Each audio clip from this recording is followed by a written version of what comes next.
Ganon kaganda dito guys sa probinsya. Kahit yung mga damo lang ay nakaka-relax ng isip. Ayan, ibang klaseng mga damo yan guys, yung tinatawag na makahiya. Ayan, kapag hinawakan mo siya, tumitiklop yung kanyang mga dahon.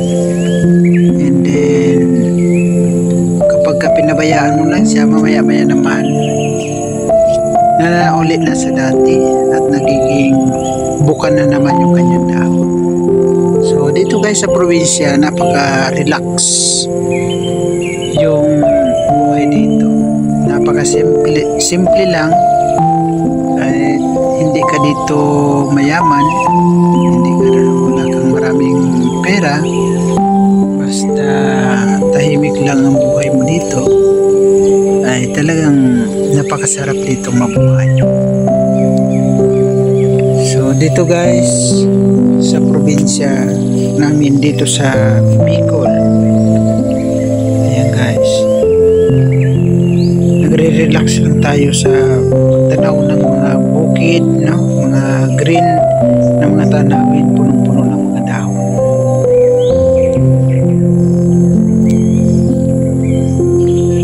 So guys, maraming fern dito. Ayan mga fern, yung tinatawag na pako. Yung mga pako guys, mahal yan sa syudad. Pero sa mga hindi nakakaalam niya, makainin nila yung kinakain. Ayan, dati yung lugar na yan guys, banda na, ang banda na dyan na banda, maraming mga ano dyan guys, mga unggoy.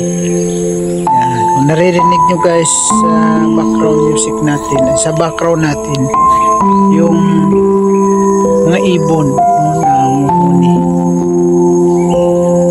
Naririnig dito yung huni ng ibon. So ang ganda, very relaxing guys yung lugar dito. Kapag ka medyo nalulungkot ka, medyo naiinip ka, ayan, tanaw-tanaw ka lang dito sa mga maberde ng mga dahon, mga puno ng kahoy. Ayan, for sure marirelax yung sarili mo. Kaya binibidyohan natin yung mga lugar na kung saan makakapagbigay ng kaunting kaaliwan sa bawat isang manonood. So guys, once again, kung hindi pa kayo nakasubscribe sa Disipulo ni Cristo sa Bukid, ayan, so i-hit nyo lang yung bell button para lagi kayong connected at mapanood ninyo yung mga video na ipapakita ko pa sa inyo.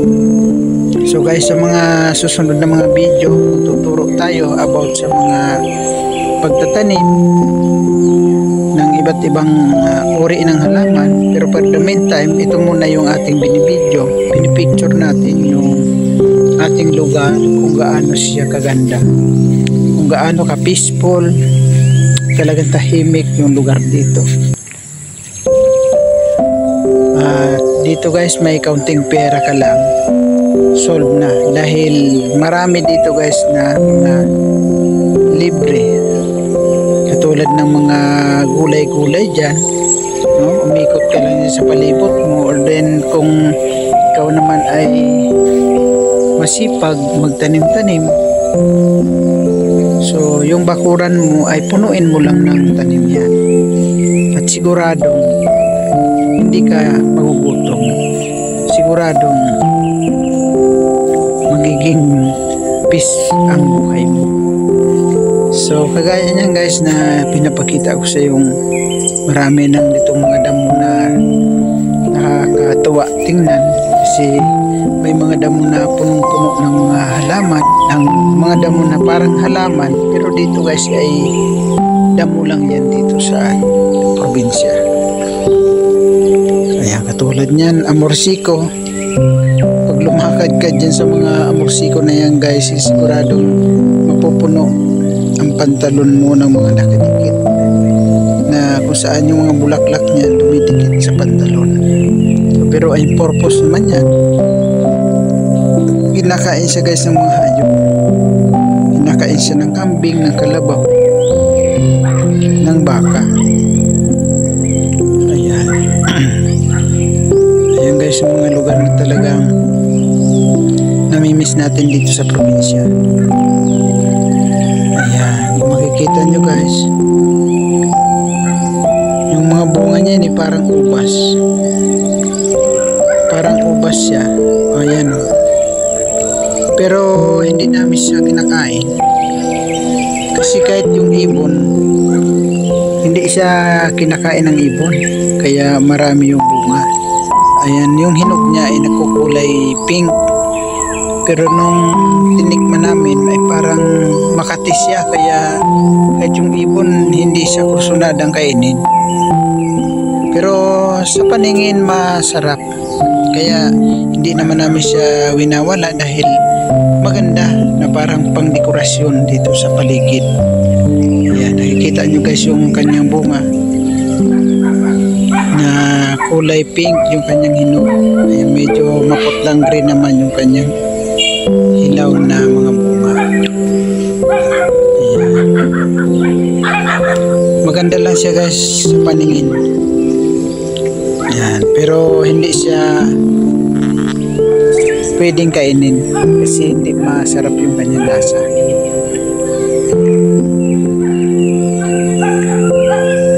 So, ayan.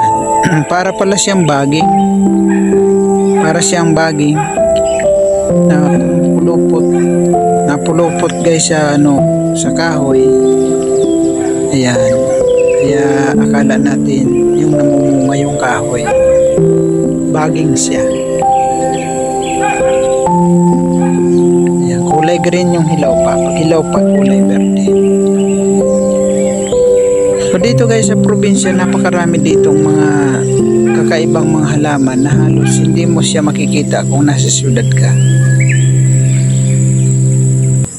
Mayroon ditong mga halaman na pwedeng gawing mga indoor plant kasi ang gaganda, pero dito sa probinsya parang normal lang siya na halaman, parang simpleng halaman lang siya. So ang mga video na guys na ipapanood ko sa inyo ay naglalarawan ng aming probinsya. Yan, kung gaano siya kaganda, kung gaano katahimik ang aming probinsya. At kung nagtatanong kayo guys kung anong probinsya ang mayroon kami, dito po kami sa malapit sa Bulkang Mayon. Bulkang Mayon na matatagpuan naman sa Bicol. Ayan, sa Rehiyong Bicol. So dito guys talagang malamig dito. Halos dito hindi ka gagamit ng electric fan dahil malamig. Ang lugar namin dito guys ay napapaikutan ng bundok, tatlong malaki. Yung Mount Masaraga, Mount Mayon at yung Mount Malinaw. Yung tatlo na yan. Kaya yung lugar namin kadalasan summer, lagi mainit yung lugar dahil nga nakukulong yung mga ulap na nagdadala ng ulan. Kaya madalas dito guys yung mga halaman ng punong kahoy talagang berdeng berde dahil madalas mayroong ulan dito. Kahit na summer, kung minsan may maulan dito. May mga pagkakataon na summer dito pero maulan dito. So ang dami pala dito guys ng mga puno guys ng tinatawag na alingatong. Kapag ni-research natin sa YouTube sa Google yung alingatong, yan ay mahal na uri ng punong kahoy. Dahil kinukuha nila yung ugat niyan and then pinipreserve na bilang herbal medicine. Pero sa amin dito, yan ay nakakaperwisyo dahil makati nga ang kanyang makati sa balat kapag dumampi sa iyo yung dahon ng alingatong na yan. Siguradong kakatihin ka. Maraming salamat guys sa inyong panonood sa video na ito. Sana nagustuhan ninyo ang klase ng video na ito, at once again, pag-hit na lang ng bell button para lagi kayong updated sa mga video na aking ipapalabas para sa inyo. Maraming salamat. God bless us all. Bye bye sa inyo guys. Thank you so much.